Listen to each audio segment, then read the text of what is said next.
All right, so it's my pleasure to give you all a short introduction to the research communities, or MROCs. And let's start off with an interesting number, which is the number 83. According to the latest GRID study, 45% of the research market appeals to communities, and another 38% is currently developing them for the first time. With this 83% people that are engaging in this methodology, research communities are probably the fastest growing research methodology ever. So you might ask yourselves questions like, why is this the case? What is it what is it exactly? And how to run them successfully? Well, I will be tackling exactly those questions in the next 15 minutes.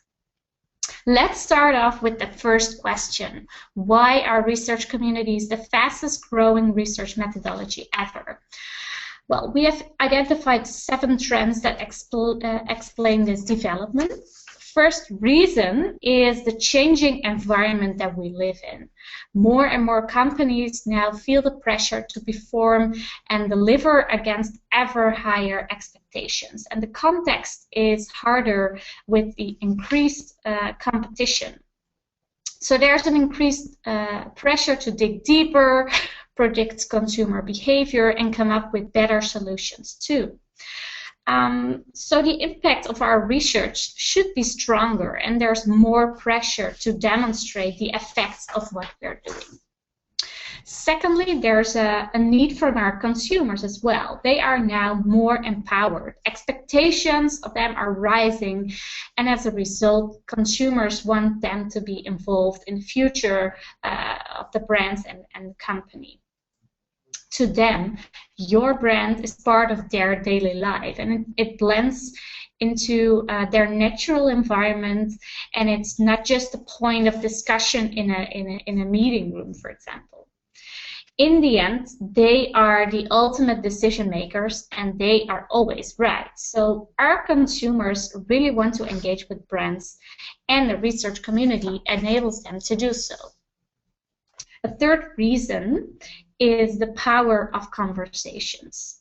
As we all know, the impact of consumers having a conversation about a brand with a peer, a colleague, or a friend is much more impactful than advertising messages sent out to the world by branded goods manufacturers. Credibility and trust are the key drivers here. And accelerated by via social media, the power of conversations has dramatically increased, and forcing marketeers and researchers to think differently about the way they talk and listen to consumers. And this also fits with the ongoing dialogue that they can have with their customers in a research community. Now, next to this conversation power, you also mustn't forget about the power of engagement.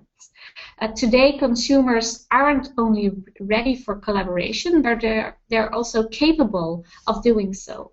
For example, you can tap into their brains and look for support in your decision-making process, search for new ideas, or ask them to review your strategy. And next to that, you can ask them to rate you on your performance, benchmark you with others in order to improve your products and services. And all this is possible because they are so engaged with the brands. Another reason why MROCs are so popular today is that they are highly scalable. It gives you an ongoing connection with business-relevant consumers in a way which is optimal in terms of value for money. And there is only one single setup cost. It's for developing the platform and recruiting the participants. And your community is also a multi-method collaboration platform, which can serve different needs using different plugins to make it highly scalable.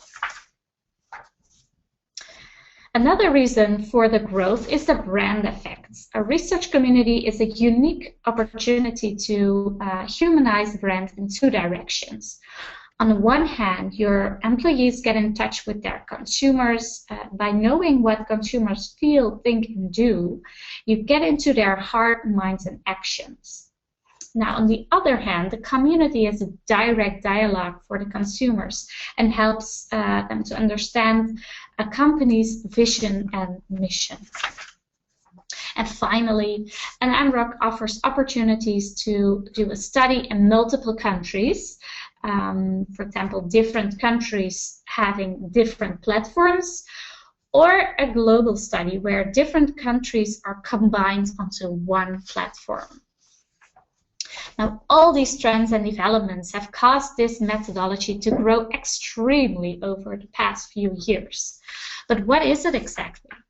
Well, this kind of community is basically an online closed platform, like a closed Facebook page, where you invite respondents to share a strong interest in the topic or the brands, and you collaborate with them for over a certain period, and mainly used for qualitative research purposes. Now, we consider these participants as equal partners and more than in other methods. How it works? Well, the moderator starts new topics, but we also empower the members to start their own discussions and enable them to share unsolicited feedback. It's really about bringing people together that like to talk about the same topics, which can be a brand, a lifestyle, a hobby, or even an activity. So how do you start such a community? Okay, let's start off with the participants. Who is on board? Well, from our research on research, we know that the high performers of the community show always a higher topic or brand identification. They are the ones that you want to invite because they can inspire us. So we collaborate with people that are interested in the topic and interesting for us as researchers. All right, and how many people do we invite? Well, we work with a smaller group of people. We work with between 50 and 150 people. And we have also done research on this, and we've seen that there's a saturation level occurring within a discussion at the number 30. When you reach 30 posts in a discussion, you see that the number of on-topic arguments decreases and the number of off-topic arguments is increasing. And in order to reach this saturation level, we calculated that we need between 50 and 150 members to reach this point. If the group gets bigger, it will be a bit more difficult to moderate and build a relationship with the participants. And also for the participants, they still need to feel that they can bring something new to the table, new to the discussion, and not that everything has already been said. Another crucial question for this methodology is, why do they participate? Well, it's actually all about creating engagement and keeping them engaged over time. How do we do that? Well, we're not going to throw them on a platform and start. No, we start off with a warming up. We call it a kickoff session, where we explain exactly what is going to happen. We need to manage their expectations. So we tell them, for example, about the goal of our project, what is expected of them, and what they can expect from us in return. And we also share or tell them what the reward will be when they become active participants. So that is the monetary reward. And when they then come on the platform, we immediately want to keep them going. We need to entertain them with all kinds of tasks and challenges. And afterwards, we give a lot of feedback to them. Because this is what really keeps them going. They want to know if their efforts were worth it in the end. Other key reasons why they keep on participating next to feedback is that they have an impact on the future brands, that it's fun, that it's an interesting learning experience, and that they can help others. Okay, so how can you keep people engaged over a longer period of time? Well, we apply gamification techniques in our communities. How do we do that? Well, we use it on 4 levels. First level is the question level, so the task that you give a participant. You can gamify this by giving them a reward if they complete your task. For example, that they can earn a badge if they have made a great contribution with a lot of good ideas in it. They get the expert badge in return. And for them, it's almost like a medal in the army. And other people in the community can see that these people received a special badge. Another example is the individual level, where we work with levels on our communities. How does this work? Well, we hide exclusive content on the community, and when the members participate in our challenges, they can unlock this exclusive content. So what you do is you reward content with new exclusive content. Another example of gamification on a group level is by organizing battles or debates. For example, when you work in a multi-country study, that you organize battles between countries, which works extremely well. And finally, we have the community level, where you set a milestone for the whole community. For example, if you get to 2,000 posts before the end of this week, we will reveal some exclusive content of our brand. And what is the result of all this? Well, we investigated this and we benchmarked a gamified community with a non-gamified community. And we've seen that it can lead up to 7 times more on-topic answered compared to a non-gamified community. So it's not more clutter, but it's more and richer data.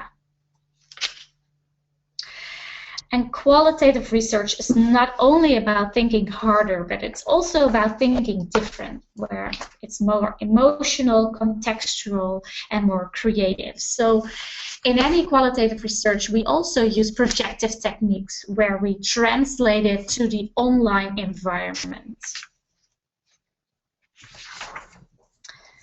And via our mobile app, we can even prolong the time that participants spend engaged with the projects.